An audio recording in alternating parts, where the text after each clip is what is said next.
일장 마이너스 혼자의 섬. 강원도 고성의 외진 해안가, 바람 소리와 파도, 소리만이 끊임없이 이어지는 곳에 우뚝 서 있는 하얀 등대가 있습니다. 그 등대를 30년이 넘도록 지키고 있는 사람이 있죠. 이정태라는 65세의 노인입니다. 마을 사람들은 그를 그저 등대 영감이라고 부를 뿐이었습니다. 이정태는 매일 아침 같은 시간에 일어납니다. 오전 5시 30분. 창문 너머로 보이는 바다는 매일 다른 얼굴을 하고 있지만 이정태의 하루는 언제나 같았습니다. 밥을 먹고 등대 점검을 하고 낚시를 하거나 책을 읽고 또 등대를 점검하고 잠을 자는 일상이었죠.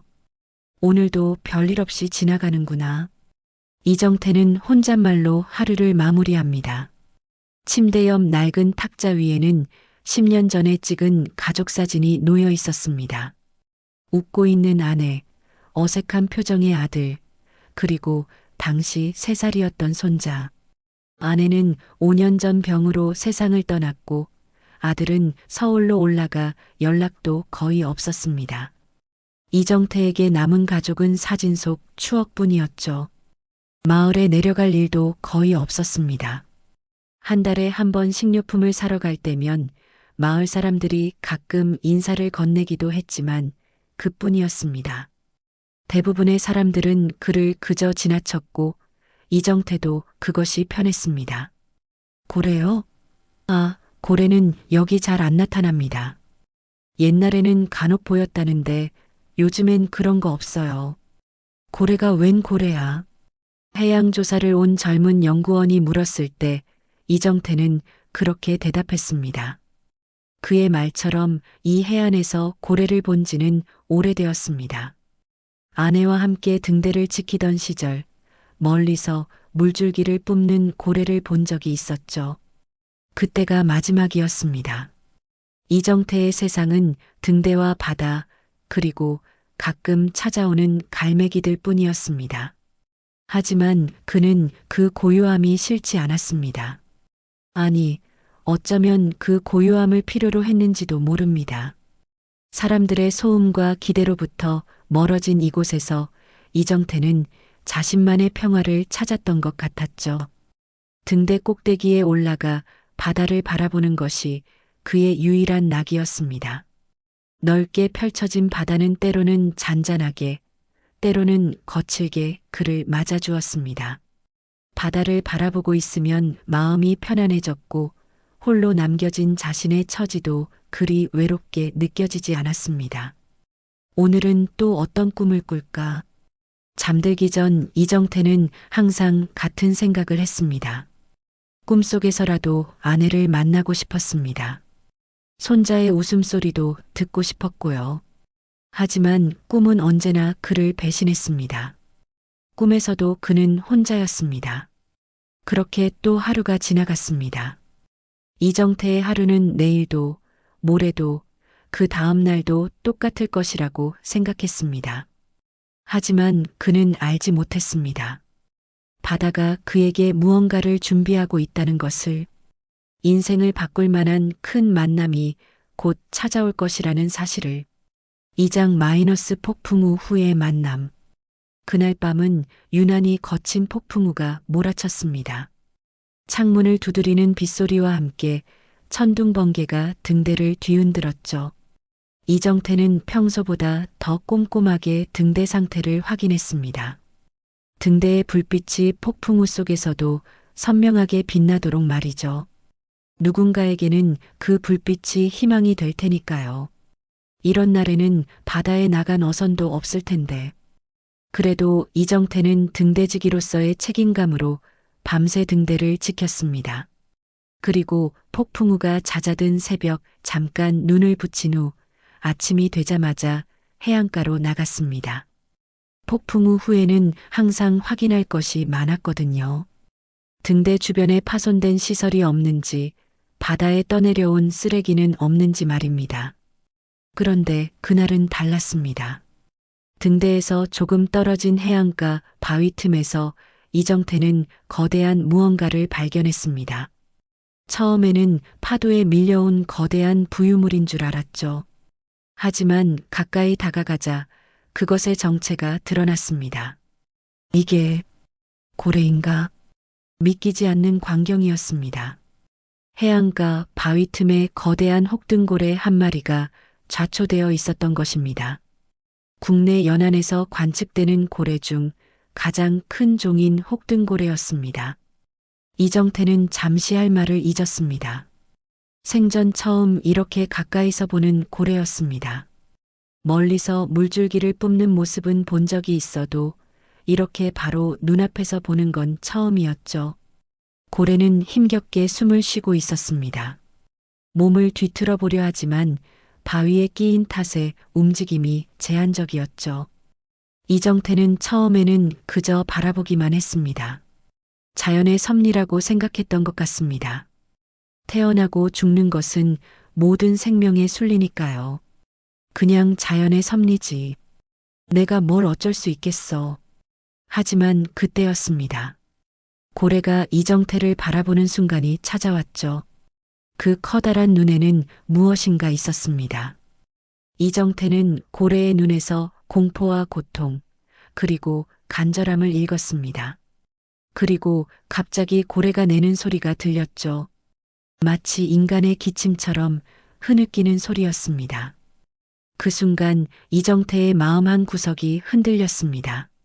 오랫동안 아무도 건드리지 못했던 그의 마음속 깊은 곳이 울렸습니다. 아내가 세상을 떠나고 아들이 떠나고 모든 것이 그를 떠난 후에도 꿋꿋이 버텨온 그의 마음이 고래의 눈빛 앞에서 무너졌습니다. 아, 이정태는 천천히 발걸음을 옮겼습니다. 바위 틈을 향해 고래를 향해 다가갔습니다. 거대한 생명체 앞에서 그는 한없이 작게 느껴졌지만 그래도 발걸음을 멈추지 않았습니다. 고래에게 가까이 다가간 이정태는 그제야 고래의 상태를 제대로 볼 수 있었습니다. 고래의 몸에는 굵은 밧줄이 감겨 있었고 꼬리 부분은 상처투성이었습니다. 아마도 어선의 그물에 걸렸다가 폭풍 우에 휩쓸려 이곳까지 떠밀려 온 것 같았습니다. 이정태는 깊은 한숨을 내쉬었습니다. 살아야지. 나처럼 외롭게 죽지 말고. 이제 이정태는 무엇을 해야 할지 알았습니다. 비록 혼자였지만 그는 이 거대한 생명을 구하기 위해 행동해야 했습니다. 3장 -9조의 시간. 이정태는 서둘러 등대로 돌아가 필요한 도구들을 모았습니다. 오래된 칼, 로프, 양동이, 그리고 간단한 구급약까지. 무엇이 필요할지 정확히 알 수는 없었지만 있는 것은 다 가져왔습니다. 내가 할 수 있을까?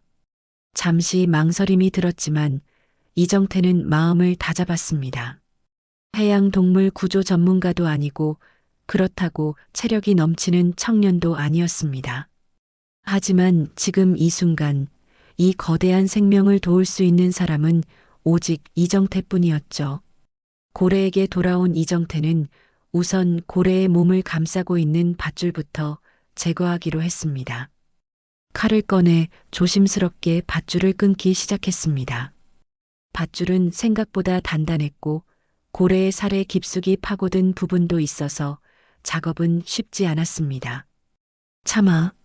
조금만 참으면 돼. 이정태는 고래에게 말을 걸며 작업을 이어갔습니다.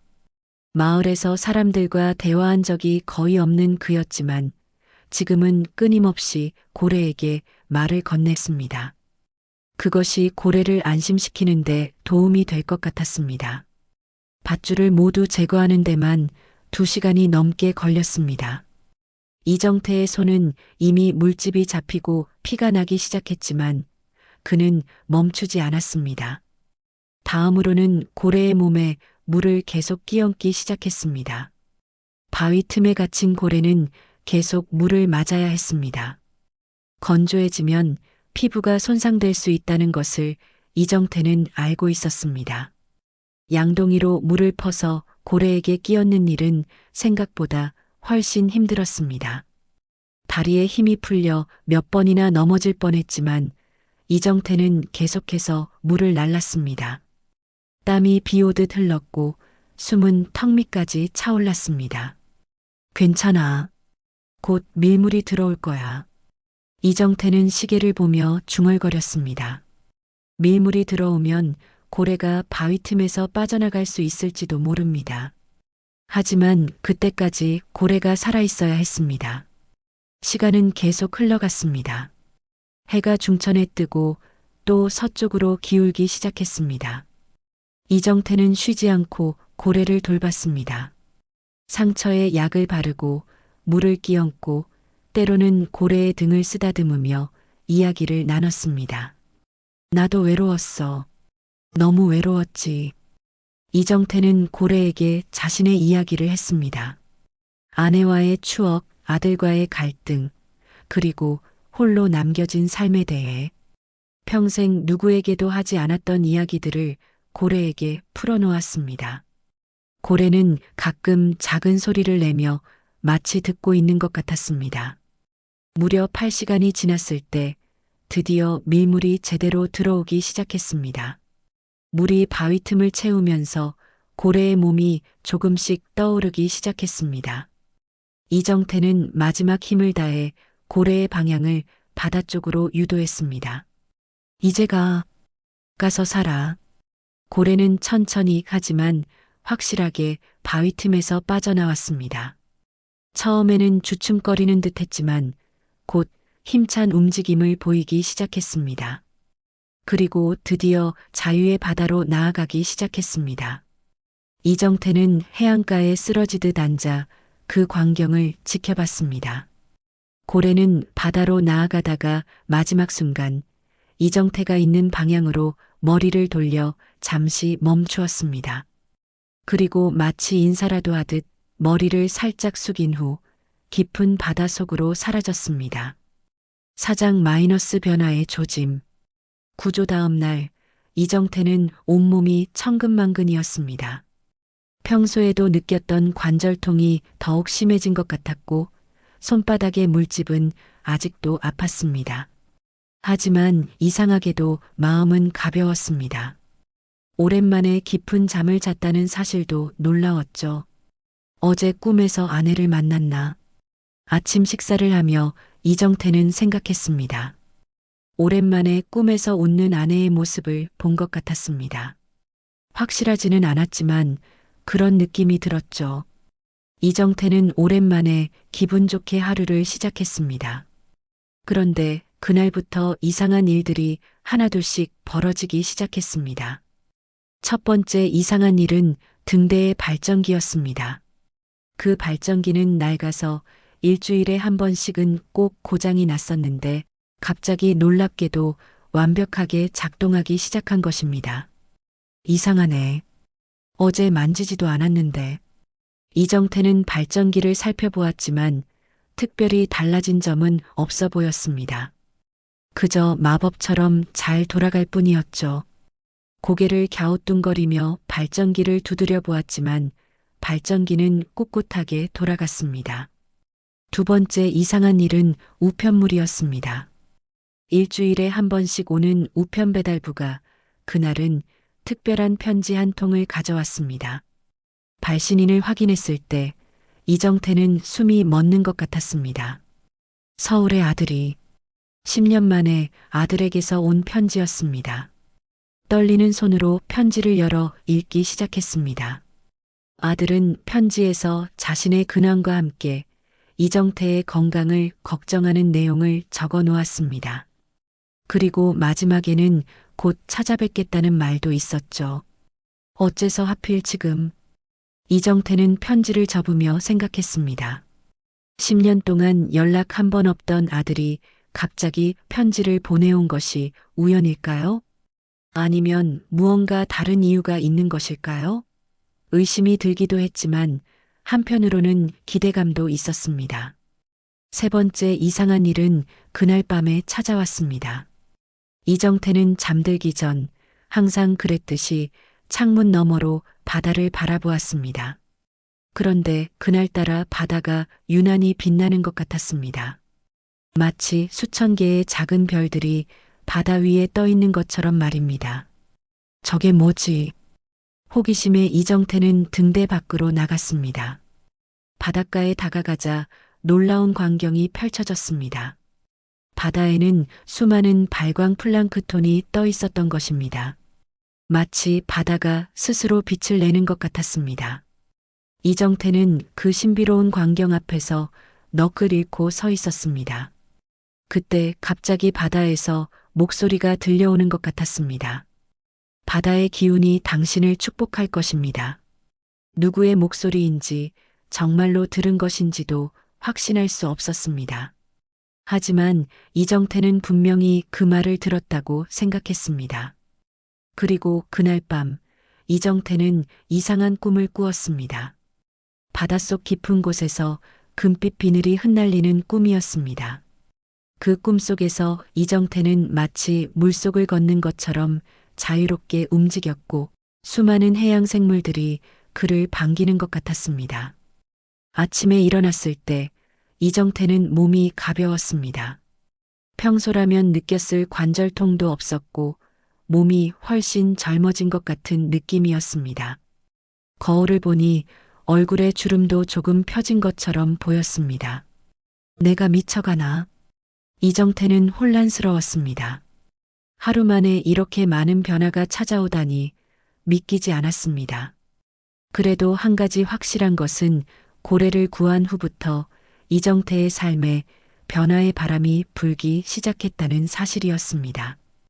5장 마이너스 명예의 시간. 그로부터 일주일이 지났을 때 이정태의 평화로운 일상에 또 다른 변화가 찾아왔습니다. 이른 아침 등대 앞에 낯선 차량이 한 대 멈춰 섰습니다. 차에서 내린 사람들은 카메라와 장비를 들고 있었습니다.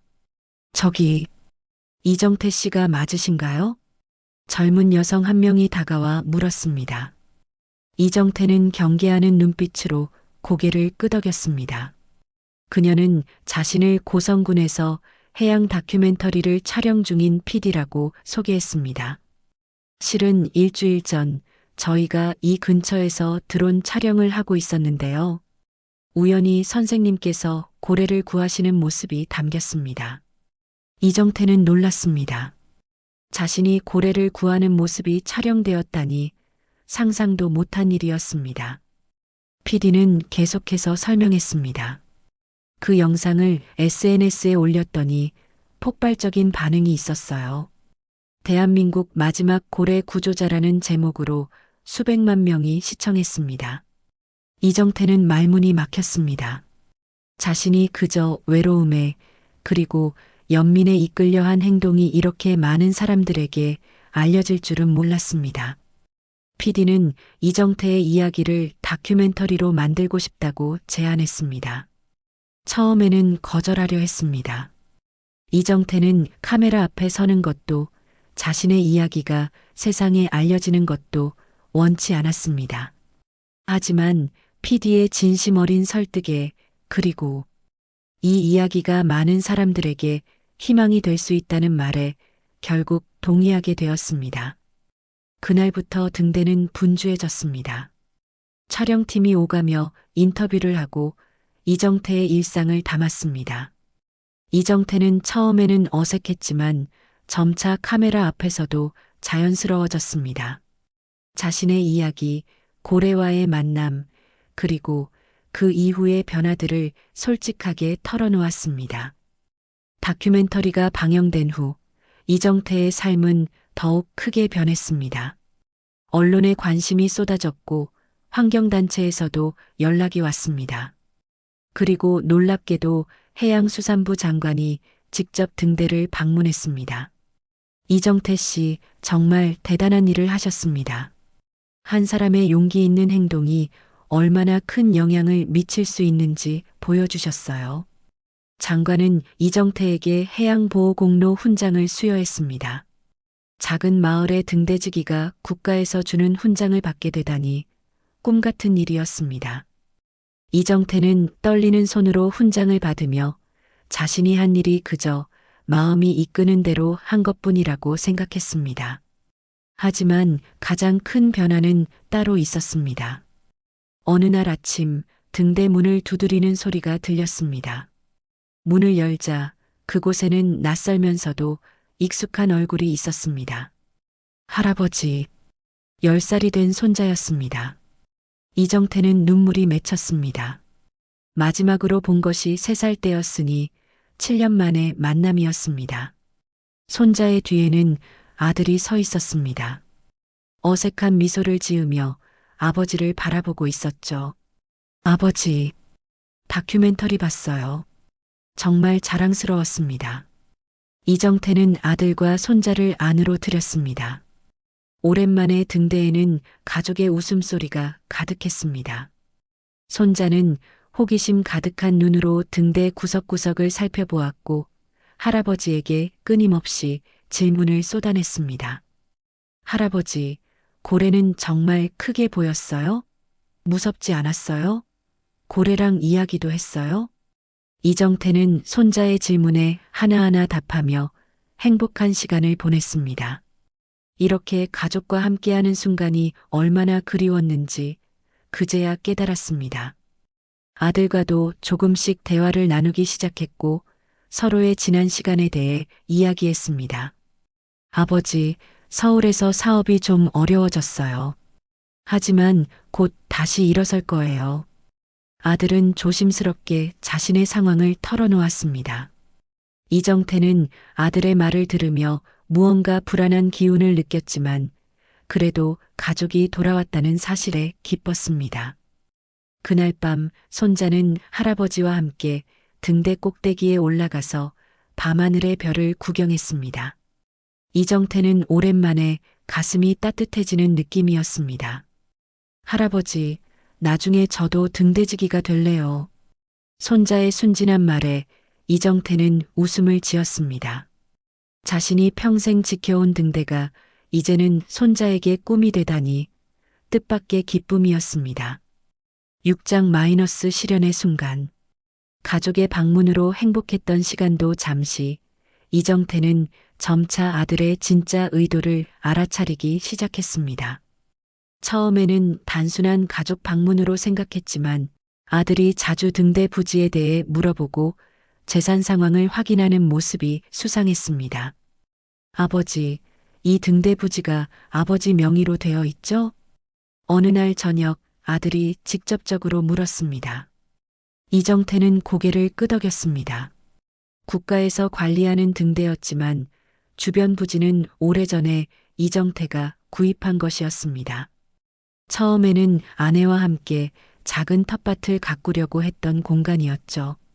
실은 아버지께 부탁드릴 게 있어요. 아들은 조심스럽게 말을 꺼냈습니다. 서울에서의 사업이 완전히 망했다는 것, 사실은 위장 파산 상태라는 것, 그리고 채권자들을 피해 새로운 시작을 하려면 아버지 명의의 재산이 필요하다는 이야기였습니다. 부지 명의만 제게 이전해 주시면 돼요. 아버지는 계속 여기서 사실 수 있고요. 이정태는 충격을 받았습니다. 10년 만에 돌아온 아들이 그리고 손자를 데려온 이유가 이것이었다니. 진심으로 화해하고 싶어서가 아니라 자신의 재산이 필요해서였던 것입니다. 그럼 손자는 그저 내 마음을 움직이기 위한. 이정태는 말을 잇지 못했습니다. 가슴이 찢어지는 듯한 고통이 밀려왔습니다. 아들은 머뭇거리다가 솔직하게 인정했습니다. 아버지가 최근에 유명해지셨잖아요. 그래서 시기가 좋다고 생각했어요. 아들의 말에 이정태는 깊은 실망감을 느꼈습니다. 그날 밤 이정태는 등대 꼭대기에서 밤바다를 바라보며 깊은 생각에 잠겼습니다. 자신이 그토록 그리워하던 가족이었는데 막상 만나고 보니 더 큰 상처만 받게 되었습니다. 하지만 한편으로는 손자를 생각하면 마음이 흔들렸습니다. 손자는 순수하게 할아버지를 좋아하는 것 같았으니까요. 이정태는 갈등에 휩싸였습니다. 아들의 요구를 들어줘야 할까? 아니면 거절해야 할까? 그날 밤 이정태는 또 이상한 꿈을 꾸었습니다. 꿈속에서 그를 바라보는 커다란 고래의 눈이 나타났습니다. 그 눈은 마치 이정태의 마음속을 들여다보는 것 같았습니다. 그리고 고래의 목소리가 들려왔습니다. 복을 받았으면 지켜야지요. 이정태는 그 말의 의미를 곰곰이 생각했습니다. 자신이 받은 복은 무엇일까요?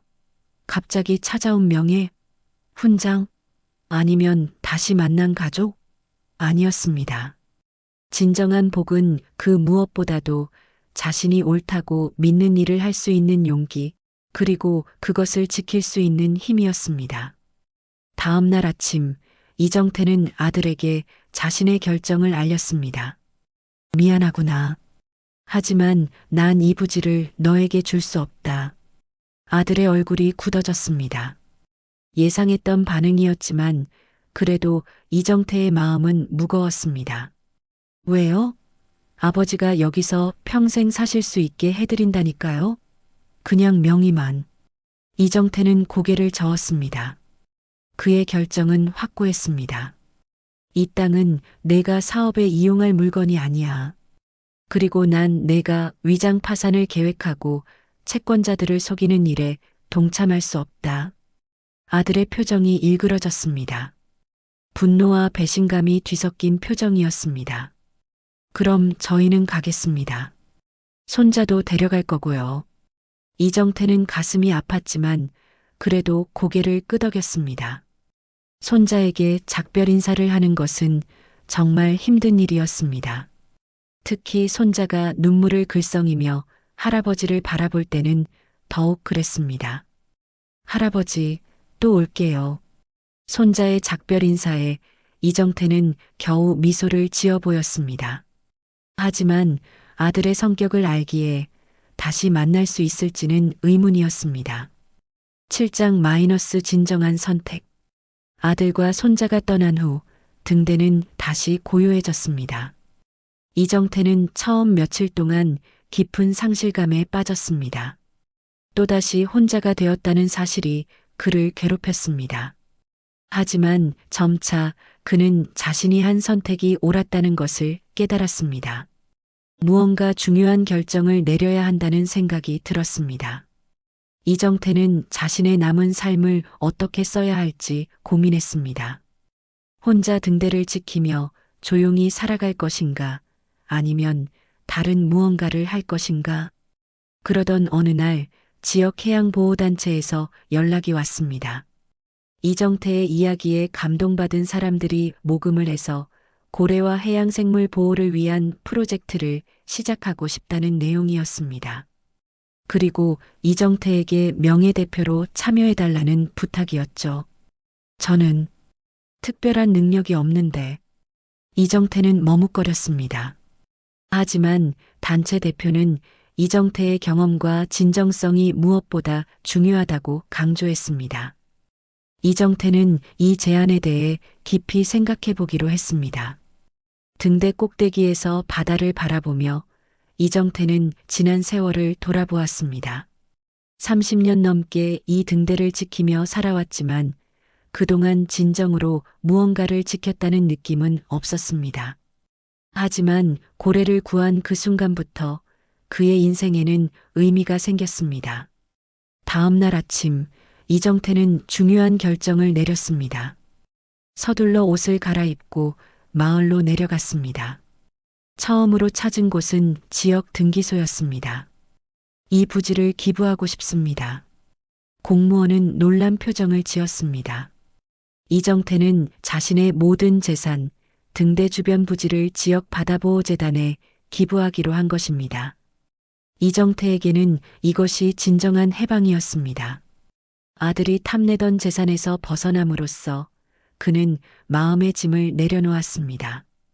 그 후 이정태는 해양보호단체의 제안을 수락했습니다. 비록 나이가 많았지만 그는 열정적으로 활동에 참여했습니다. 학교에 가서 아이들에게 바다 환경의 중요성에 대해 이야기하고 지역 어민들과 함께 해양 쓰레기 수거 활동도 했습니다. 저는 그저 한 마리의 고래를 구했을 뿐인데 그것이 제 인생을 바꿨습니다. 이정태는 자신의 이야기를 나눌 때마다 이렇게 말했습니다. 그의 진솔한 이야기는 많은 사람들의 마음을 움직였고 점점 더 많은 사람들이 해양 보호 활동에 동참하게 되었습니다. 어느 날 이정태는 예상치 못한 방문객을 맞이했습니다. 손자였습니다. 아들의 허락 없이 혼자 기차를 타고 할아버지를 찾아온 것이었습니다. 할아버지, 저 여기서 살고 싶어요. 아버지는 항상 바쁘고 저한테 관심이 없어요. 이정태는 놀랐지만 한편으로는 기뻤습니다. 하지만 아들의 허락 없이 손자를 데리고 있을 수는 없었습니다. 결국 아들에게 연락을 했고 예상대로 아들은 화를 냈습니다. 하지만 뜻밖에도 며칠 후 아들이 직접 등대를 찾아왔습니다. 이정태는 긴장했지만 아들의 표정은 이전과 달랐습니다. 아버지, 제가 잘못했습니다. 돈 때문에, 욕심 때문에 아버지의 마음을 이용하려 했어요. 아들은 고개를 숙이며 사과했습니다. 이정태의 결정과 행동을 알게 된 후 자신을 돌아보게 되었다고 했습니다. 이정태는 아들을 꼭 안아주었습니다. 진정한 화해의 순간이었습니다. 앞으로는 자주 찾아뵐게요. 손자도 방학 때마다 보내드릴게요. 아들의 약속에 이정태는 눈물을 흘렸습니다. 이제 그의 인생은 완전히 달라졌습니다. 그는 더 이상 외롭지 않았고 자신의 삶에 의미와 목적이 생겼습니다. 8장 마이너스 바다의 선물. 시간은 흘러 봄이 지나고 여름이 왔습니다. 이정태의 일상은 이전과는 완전히 달라졌습니다.